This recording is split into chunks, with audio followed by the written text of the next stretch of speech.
Can it even be fathomable better without Alexander Isak? No, absolutely not. I mean, Alexander Isak's one of the best strikers in the world. They lost him, and obviously they've done well, I think, in getting Voltemada in there, and they can still be a really competitive side. And I like what he's about, Voltemada. He reminds me a little bit of what Harry Kane is like when he gets into pockets. He's link up. He's not just a goal scorer. He can play as well, and he's got great feet for a big man. So, look, I like what he's about, but he's not Alexander Isak. If you liken him to Kane, I mean, that is high praise. Yeah, that's high praise, but he's not Harry Kane. That's high praise, of course. His style of play. Yeah, but his style of play, the way he likes to get on the ball, his link-up play is good. For someone who's so tall, normally you think, as Eddie Howe says, you want to get him in the box, you want to get him, his crosses are going to be important for him. But he can play, I mean, he can link up. But Alexander Isak was an unbelievable football player, and he's going to go to Liverpool and do incredible things. So to say they're going to be better, come on. Yeah, Craig. I like Elanga, by the way. I think Elanga's been a great signing for them. He was brilliant at Forest. Really good Craig player. Craig's 100% stronger without Isak. Voltemada's fitting in well. 3 goals in 6 games, hold-up play, touches and passing. Every Newcastle fan's going to say that, aren't they? Because they're absolutely devastated that they lost the best player they've seen since Alan Shearer. Do they're going to be devastated. They lost Alexander Isak. They've done well. They've brought in a good player. But, you can't sit here and tell me that Newcastle are a better team without Alexander Isak. Come on. What planet are we living on? Well, the Bayern executive, Karl-Heinz Rummenigge, will agree with you, because he says on Voltemada, Newcastle were, his quote, idiots for paying £69 million for him. Well, no, I disagree with that. For a going rate for a top European striker now is around 60, 70 million. 100 million you've got to pay now for, one that's guaranteed. Voltemada for £69 million, I think he's going to be a really good business. He's shown already that he's a good player. He can score goals. He's settled in. I think he suits the Premier League, his style of play. So I think he's perfect for Newcastle. I don't think he's Alexander Isak standard, and I don't think he can be, because they're different players. But I love what he's showing, and I think he's a really good player. So to say they're idiots for spending that sort of money, well, he scored goals already. The Premier League do tend to, according to everyone else in Europe, overpay for players anyway. Yeah, by the way, we're asking the fans this morning in the poll which striker is looking the best out of Voltemada, Gyökeres and Sesko, just because they cost kind of similar amounts of money is why we've chosen those 3. Where did you do this poll? Did you send it? Did you send it out in Newcastle? Are you suggesting that? Are you suggesting that it's another hijacked poll this time? No, well, it's always Arsenal fans who get accused of hijacking polls. That's Gyökeres is second on there, but 66 for Voltemada, 24 for Gyökeres and 10% for Sesko. With the Sesko one is the caveat that it's taking him a while to actually get into the side. He has got off the mark now. Yeah, and it doesn't help that he's playing in a really poor Manchester United side. Voltemada and Gyökeres have gone to football teams who are in a good state and look like they're going to be, firing on all fronts. Manchester United are awful, so it's tough for Sesko because he's gone into a side who are struggling with no confidence, and the manager doesn't know what he's doing. So I think Sesko can become, a really good player in the Premier League, but it's clear and obvious right now who the best 2 are that have come in so far, Voltemada and... I think Gyökeres, though, for me, look, Gyökeres for me is exactly what Arsenal needed. They needed a front man, they needed a target man. They needed someone who was going to, change the way that they attack. And that's what they've brought in. So, look, Voltemada's been a really good buy, but Gyökeres is what Arsenal needed. Well, let's open this debate up and speak to a Newcastle United fan, Ben Johnson. Right, Ben, let's start with Voltemada. Did Newcastle look like idiots for signing him? Because Karl-Heinz Rummenigge suggested that you were. I think that's a really disrespectful comment to Newcastle United, lads. Like you said before, 70 million, it's the going rate. If in a few years' time Voltemada's come in and he's taken the Premier League by storm, it's going to look like peanuts. You've got to take the risk in this day and age in football. And like you said, it's the going rate. I don't think it was overpriced.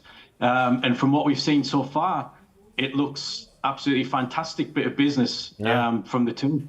We've been asking the viewers whether they'd prefer, who's been the best signing out of Voldemort, Gyökeres and Sesko. But of course, you were in for Ekitike and you used to have Isak. So Voldemort, Isak or Ekitike for you? Yeah, well, I mean, Ekitike, he looks the business. I've been really impressed with his start. Pains me to say it a little bit, but he looks a real player. Isak, slow start.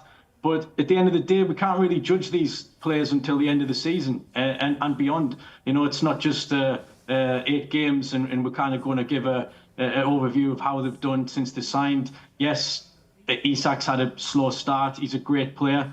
Ekitike is, you know, he's come in, he's done the business, he's scored a few already. But so is Voldemort. So I think, like I say, the proof will be in the pudding at the end of the season. And we can, you know, have a good debate about it then. But I've been impressed, very impressed. His hold-up play looks excellent. His link-up play looks excellent. Yeah, and he just looks like a real player to me. I like what Newcastle are about, you know. I think, you know, if you look at the way they play, I think they're the most exciting team to watch in the Premier League right now. You know, the football that they play is brilliant, but they've also got that sort of, you know, you can have a bit of a nightmare at the back or you can concede goals.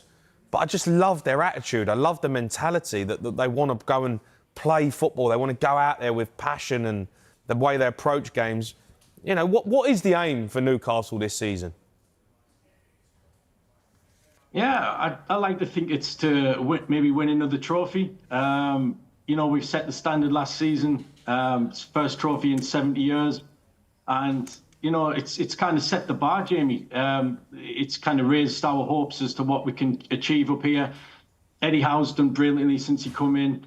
But, you know, I think it's going to be a long time until we win the Premier League. You know, that's probably the ideal dream. And we haven't been able to do that. PSR restrictions have made it so that we can't spend the likes of Chelsea and Man City did when they got their takeovers. So we're having to do it a different way.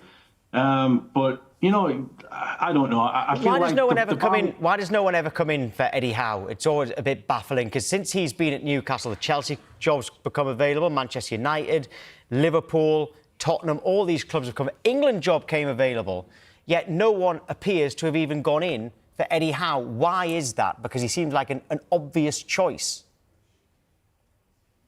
Yeah, I mean, it's a good question and it's a good debate. I mean, from what I believe, I think England were sniffing around. I'm not sure if Howe kind of turned down the advances, so they didn't pursue it any further. But, you know, he's got a big contract. He signed a contract extension not too long ago. He's on great money. And ultimately, I believe he likes it here. It's one of them things like, you know, it's a risk if he leaves his job and he goes somewhere else.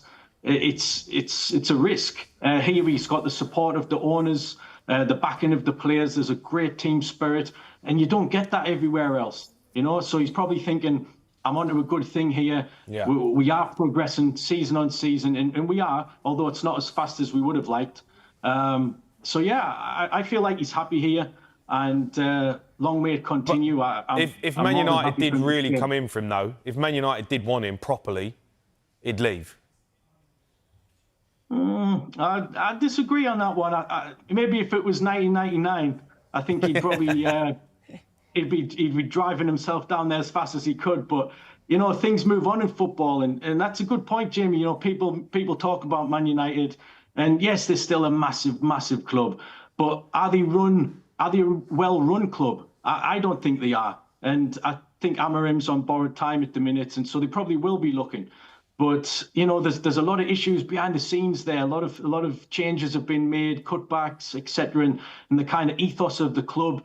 Here we haven't got that. You know, we've kind of built from the depths of Mike Ashley, from the despair what we went through there, and we've got this real feel-good factor now around the club. And I just don't think it's as black and white. Excuse the pun. If he. You know, to say that he would automatically sign for Man United should they make a move.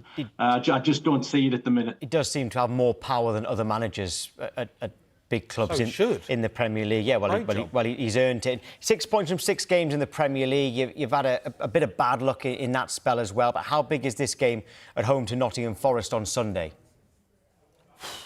Yeah, it's massive. Really, really big. I mean, we have had a slow start to the season. Obviously, you're losing Isak. Baltimore coming in. Last night was the first time that we saw the front three of Elanga, Gordon and Baltimore, and they looked impressive. But that was the first time we've seen it. So it has been a slow start. It's going to take time for us to link up and kind of get that know-how of how each player is going to play and understanding. But it's a massive game. We haven't had a good start. We need the points on the board. You look at the gap already between the top four and where we are. Look at where Sunderland that can't be sitting very well with the players and the Toon fans. It is. So we sitting well with some other fans and players as well. You're enjoying it. We'll see where we are on December the 13th, I suppose, or the day after, I suppose. Is that when it is? Ben, it is. So it's etched in our minds, believe me. Ben, thanks very much indeed. It's a huge game. It's a huge game. I can't wait. We really need to get those points on the board. Yeah, definitely. All right. Well, we'll see on Sunday. Ben, thank you.